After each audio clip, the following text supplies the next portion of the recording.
Scaling from one property to a portfolio. Here's the truth.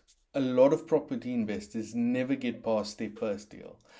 They'll buy one property and maybe it does okay, but then they stall. Why? Because they're buying their very first property investment. They're not building a portfolio. The two are very, very different games. When you buy your first property, you usually focus on proving the concept. Can I actually make money from this property?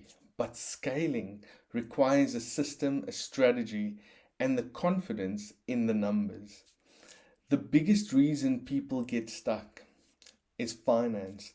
They run out of deposit money because they didn't plan on how to recycle through refinancing and the BRRR strategy, which is buy, refurbish, refinance, and rent. Then, of course, there's fear.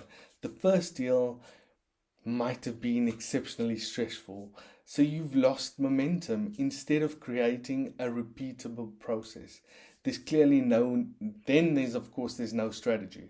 You're jumping from an HMO to a single-let to serviced accommodation without a portfolio vision, so that lenders and partners will certainly start to lose confidence in you as an investor. So how do you break through the ceiling? First, you have to shift your mindset. Stop thinking like a one-off buyer and start thinking like a portfolio builder. This means planning for your second and third purchase even before you've completed your first purchase. Second, learn how to recycle your money. Strategies like buy, refurbish, refinance, and rent let you pull out capital so you're not always saving for years for your next deal. Third, leverage. Relationships like brokers, joint venture partners, deal sources. They can certainly open doors. You simply can't do it if you try to do everything alone. And finally, track your portfolio like a business. Things like cash flow, debt to income ratios, future refinancing timelines. If you don't run the numbers like a business, you always feel like you are guessing. This is something I cover in depth in the Property Deal Finder's Handbook.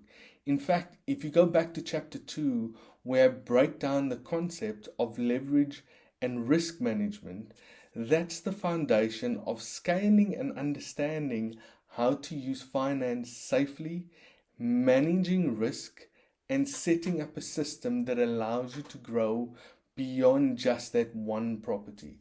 Because the truth is, one property is a hobby. A portfolio is financial freedom. And the only thing that's standing between the two is a system that lets you scale with confidence.